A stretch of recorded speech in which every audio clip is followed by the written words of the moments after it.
Assalamualaikum warahmatullahi wabarakatuh. Jumpa lagi dengan Hidayah Molaf Channel ya. Channel yang mengedukasi dan menghibur. Channel di mana Oten yang datang untuk belajar akan pulang membawa ilmu, sedangkan Oten yang datang kejar-kejar seperti biasa akan pulang dengan rasa malu. Ya, di kesempatan ini kita akan melanjutkan ya pertandingan yang sempat tertunda. Ya, sempat tertunda tadi malam antara Ustadz Unggul melawan Ratu Asumsi kita, Ibu Uti Watimena. Dare you speak to me in such a way? Diubah oleh Bu Uti karena waktu pertama kali kita ngomongin temanya adalah membahas tentang sejarah peperangan. Sejarah peperangan yang ada di dalam kekristenan dan Islam. Dan juga agama mana yang bisa menerapkan hukum agar dunia ini tentram. Tetapi ya Bu Uti tidak ingin membahas itu karena dia bilang kalau bicara sejarah dia kurang ngerti. Ya, Bu Uti mengatakan, kalau sejarah saya kurang ngerti. Minggu lalu sudah terjadi perdebatan antara Ustadz Unggul melawan Rudi Yohanes, sang Raja Asumsi ya. Kalau Rudi julukannya Raja Asumsi, kalau Bu Uti ini kan julukannya Ratu Asumsi. Jadi sang ratu ingin membalaskan dendam dari sang Raja Asumsi yang sudah dibuat keok oleh Ustadz Unggul. Ini pembalasan dendam dari Ratu Asumsi terhadap Raja Asumsi yang sudah duluan keok. Ya, jadi ini akan jadi pertarungan yang sangat luar biasa ya, karena ini pertarungan balas dendam, bisa dibilang sebagai pertarungan balas dendam. Dan tadi bersama saya sudah naik Bu Uti Watimena ya. Halo, shalom Bu Uti, sudah bertingkat. Ya, suara saya bagaimana?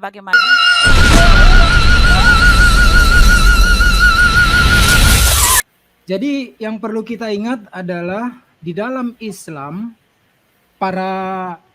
kita memiliki 124.000 nabi berdasarkan hadis ya. Nabi itu dalam perspektif Islam adalah orang yang menerima petunjuk dari Allah, tetapi dia tidak berkewajiban menyampaikan petunjuk dari Allah tersebut kepada orang lain umatnya. Untuk diri sendiri bisa atau sebatas hanya keluarga kecilnya saja. Tetapi kalau Rasul ya sudah pasti Nabi. Rasul menerima wahyu dari Allah lalu wajib menyampaikan kepada para umatnya. Begitu. Jadi ini kita harus clear dulu, sebab kalau misalnya Yesus itu dianggap Tuhan oleh umat Kristiani, maka ini akan melenceng dari tema ya. Jadi saya turunkan status Yesus untuk dialog ini hanyalah seorang manusia, sebagaimana Yesus juga tidak pernah berkata, akulah Allah, sembahlah aku ya. Itu yang pertama.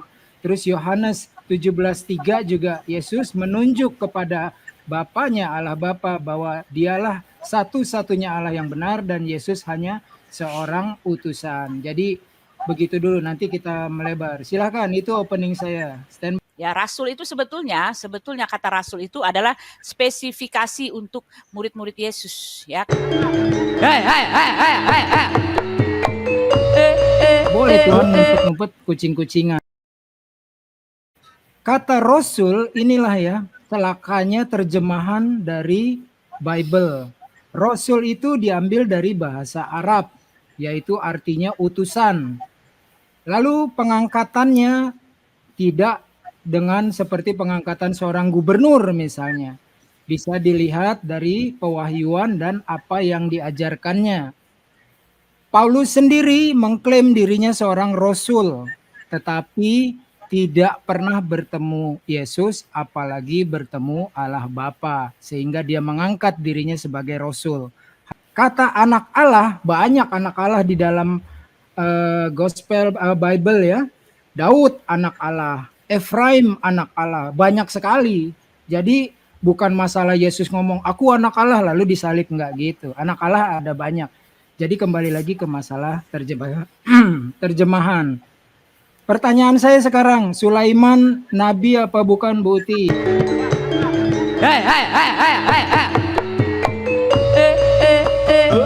Sulaiman bukan nabi. Sulaiman bukan nabi, Daud bukan nabi, Abraham bukan nabi, Ayub bukan nabi, dan semua yang dikatakan nabi di dalam Al-Qur'an itu bukan nabi. Hai hai hai hai hai hai.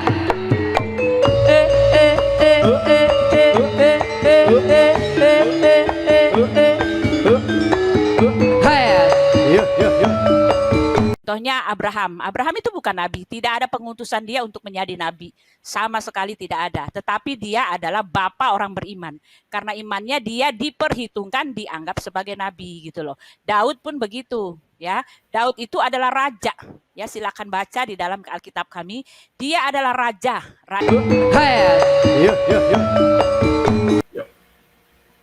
Siap. Waktu Semua orang belajar, tetapi bagaimana dia belajar? Apakah berasumsi? Nah, ini pertanyaannya. Kalau kemarin saya ketemu dengan Raja Asumsi, sekarang saya ketemu dengan Ratu Asumsi. Tanda si Raja Polos. Saudara-saudara, Bentar. aku boleh berkata-kata dengan terus terang kepadamu tentang Daud, bapa bangsa kita. Ia telah mati dan dikubur, dan kuburannya masih ada pada kita sampai hari ini. Tetapi ia adalah seorang nabi. Nah, clear. Tanda si Raja Polos. Bahwa Nabi Muhammad siapa yang angkat? Allah. Musa siapa yang angkat? Allah. Yesus siapa yang mengangkat? Allah. Itu jawabannya. Tanda si Raja Polos. Jadi perspektifnya harus disamakan dulu. Saya menurunkan status Yesus yang dianggap Tuhan menjadi nabi. Karena apa? Tadi sudah saya sebut, Yesus sendiri tidak pernah mengaku akulah Allah, sembahlah aku. Itu. Jadi harus diinin Daud, ya, yang jelas-jelas dikatakan di dalam KPR 2:22-23 bahwa dia adalah nabi, tapi disanggah dia bukan nabi. Lalu dipojokkan bahwa Allah tidak tahu tentang nabi-nabi Israel. Bagaimana mungkin? Nggak mungkin lah.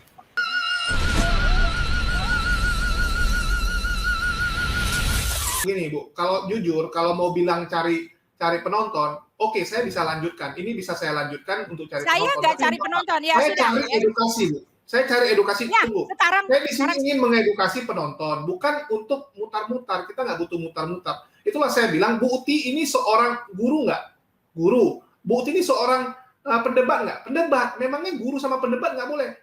Boleh. Ibu Uti adalah seorang guru. Nah, merangkap sekarang seorang pendebat. Julius.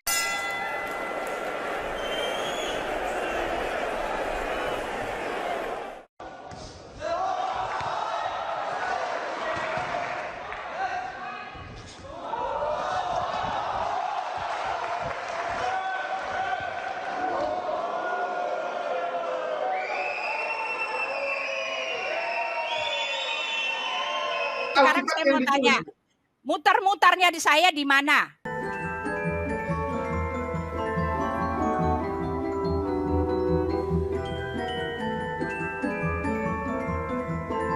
Kita bicara tentang Daud yang bukan nabi, kita semua topiknya ada di situ dan saya terangkan. Ketika kamu tidak terima semua keterangan saya, itu urusan kamu, tapi jangan bilang mutar-mutar. Iya. Ya, saya mau Maksudnya jawab. gini, tadi kan Semua udah itu dijawab sama saya Ustadz Unggul. yang keluar. Udah dijawab sama Ustadz Unggul berdasarkan ayat dari Alkitab, ditulis di Kisah Para Rasul. Daud itu adalah seorang nabi juga. Itu yang jawab Alkitab. Ya udah dijawab. Terus Bu Uti bilang, oh belum dijawab. Mau sampai kapan baru selesai? Itulah saya bilang gini. Saya nggak benar sebelah. Jadi contoh tadi Ustadz Unggul, saya bilang sama Ustadz Unggul, karena pertanyaanmu itu nggak mau dijawab, mau nggak ditukar dengan pertanyaan lain? Ya udah Ustadz Unggul bilang ditukar. Begitu juga Saya saya bilang tawarin Bu Uti. bukan nggak Silakan mau tawarkan yang dijawab. lain. Ya, sekarang dengarkan. Saya bilang bukan nggak mau dijawab dan kamu mengiyakan. Saya akan jawab nanti. Karena permasalahannya belum selesai. Yang dijawab Pak Unggul itu tidak tepat, harus ditepat-tepatkan karena dia hanya tidak mau menerima. Kenyataannya saya sudah kasih tahu bahwa Allah Elohim sendiri mengangkat Daud itu sebagai raja. Bagaimana kalian mengatakan bahwa Elohim yang mengangkat Daud sebagai raja tiba-tiba menjadi Allah, Allah mengangkat dia sebagai nabi. Itu yang harus menjadi pokok pikiran kalian. Nah, sekarang begini, sudah ya, selesai. Ya, jelas Julius berat sebelah dan Julius membela kamu nggak bisa jadi moderator. Ya, udah saya leave.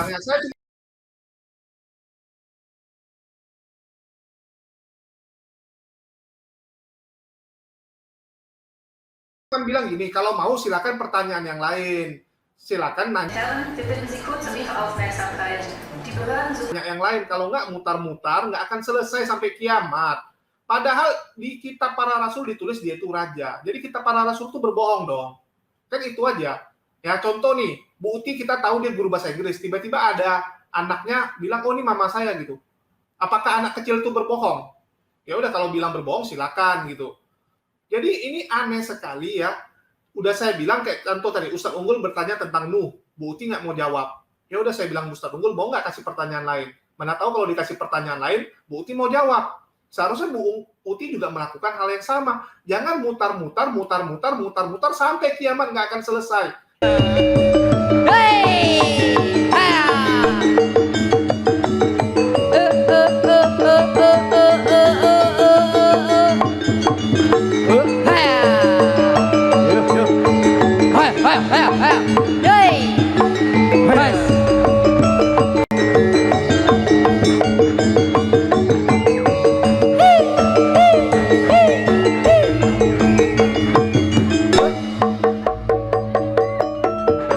Yuk.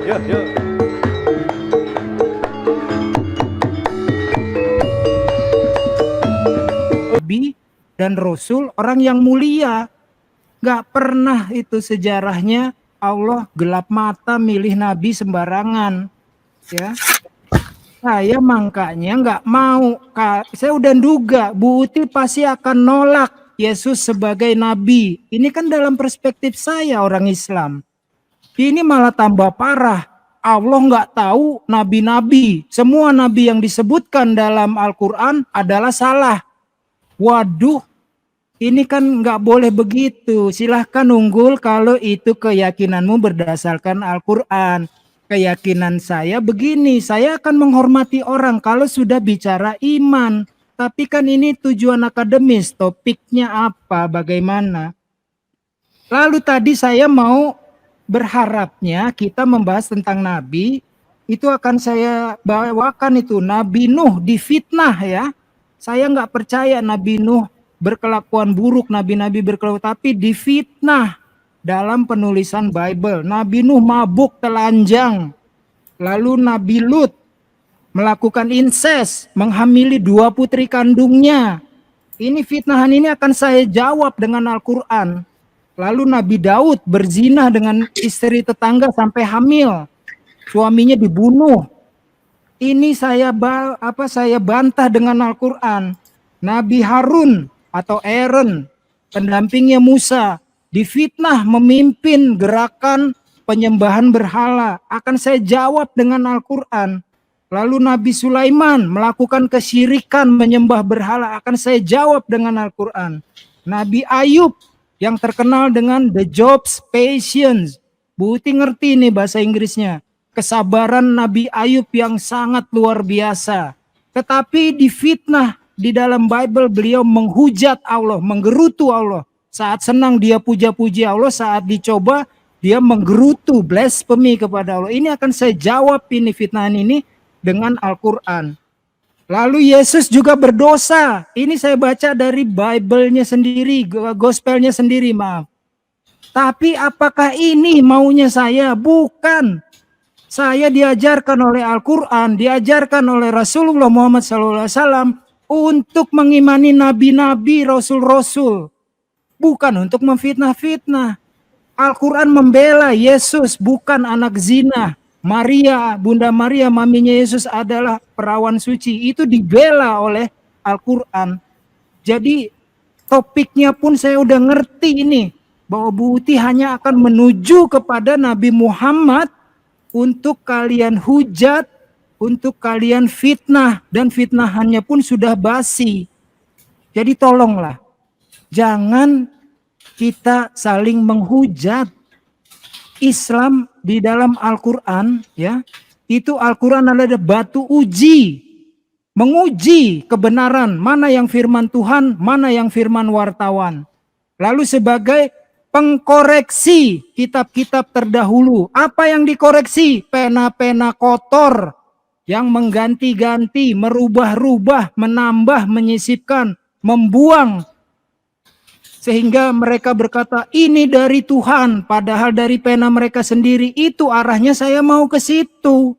Tapi bolak-balik, saya nggak boleh ngomong tentang Ayub, tentang Nabi Nuh, tentang Nabi Musa, karena, oh itu Allah masalah, apret.